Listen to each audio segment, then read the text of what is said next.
Assalamualaikum warahmatullahi wabarakatuh. Halo, bertemu kembali di dalam koneksi antar materi modul 2.1 pembelajaran untuk memenuhi kebutuhan belajar murid. Bersama saya Antoni Rahman SPD, calon guru penggerak angkatan ke-9 dari SMA Negeri 3 Buntok. Apa itu pembelajaran berdiferensiasi? Pembelajaran berdiferensiasi merupakan upaya yang dilakukan guru dalam menyesuaikan pembelajaran di kelas untuk memenuhi kebutuhan belajar individu peserta didik.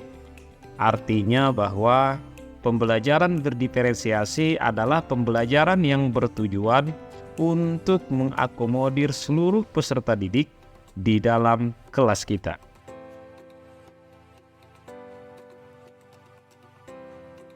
Yang harus diingat adalah bahwa setiap anak itu unik karena mereka punya kelebihan dan kekurangannya masing-masing. Begitu juga dengan minat, gaya belajar, kebiasaan, cara berpikir, kemampuan literasi, dan lain-lain. Pasti berbeda dong.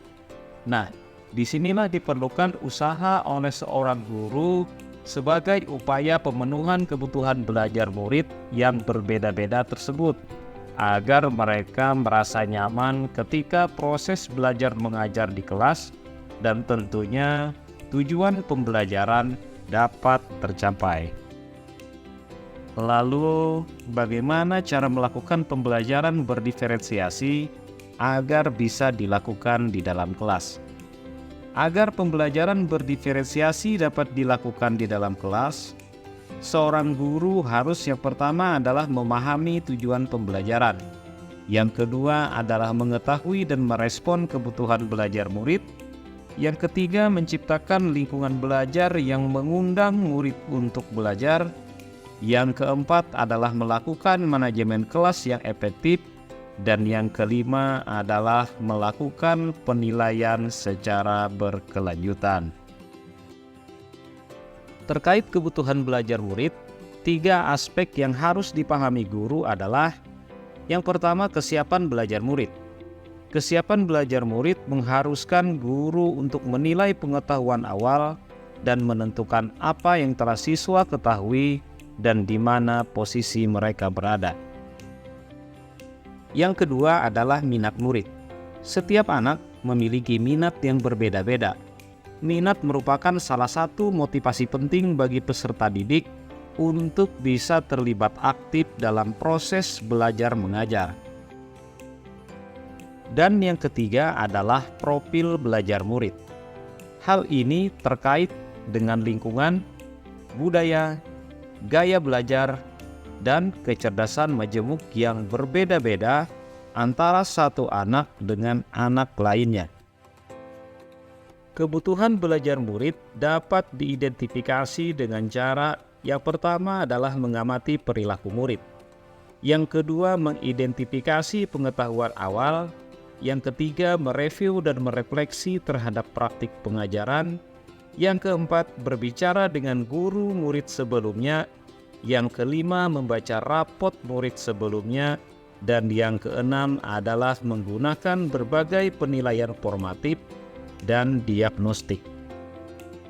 Strategi untuk mendiferensiasi pembelajaran bisa dilakukan dengan 3 cara, yaitu diferensiasi konten, diferensiasi proses, dan diferensiasi produk. Diferensiasi konten berkaitan dengan apa yang kita ajarkan kepada peserta didik seperti materi, konsep atau keterampilan yang perlu dipelajari berdasarkan yang sudah ditetapkan dalam kurikulum. Mendiferensiasikan konten berkaitan dengan bagaimana guru membedakan cara pengorganisasian atau penyampaian materi kepada murid, tapi tidak mengubah bahkan menurunkan standar yang sudah ditetapkan kurikulum. Diferensiasi proses berupa kegiatan yang memungkinkan peserta didik berlatih dan memahami atau memaknai konten dengan cara membedakan proses yang harus dilalui oleh setiap peserta didik. Sementara diferensiasi produk merupakan bukti yang menunjukkan apa yang peserta didik pahami dengan cara membedakan atau memodifikasi produk sebagai hasil belajar yang sudah dilaluinya, hasil latihan, implementasi, dan pengembangan terhadap apa yang sudah dipelajarinya. Lalu, adakah keterkaitan modul 2.1 tentang pembelajaran berdiferensiasi ini dengan modul yang lain? Dan jawabannya adalah ada. Supaya pembelajaran berdiferensiasi dapat dilakukan, maka seorang guru harus berupaya untuk memenuhi kebutuhan belajar peserta didik sesuai dengan kodrat alam dan kodrat zaman, sebagaimana hal ini sesuai dengan filosofi yang disampaikan oleh Ki Hajar Dewantara.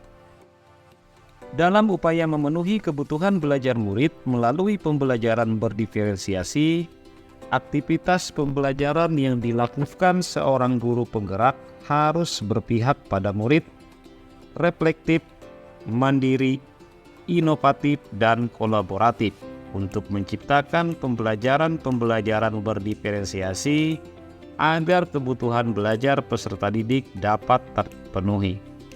Dengan demikian, maka seorang guru penggerak dapat mewujudkan kepemimpinan murid dengan menuntun murid merdeka belajar, sebagaimana hal ini sesuai dengan nilai dan peran guru penggerak. Pembelajaran berdiferensiasi bisa menjadi salah satu strategi yang dapat diterapkan oleh guru dalam mewujudkan visi guru penggerak, yaitu pembelajaran yang berpihak kepada anak.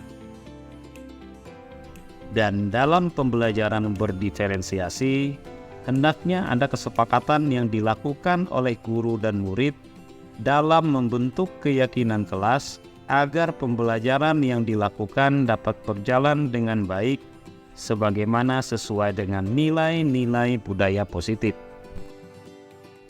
Demikian paparan materi koneksi antar materi modul 2.1 ini. Salam sehat, tetap semangat, salam guru penggerak, tergerak, bergerak, dan menggerakkan. Assalamualaikum warahmatullahi wabarakatuh.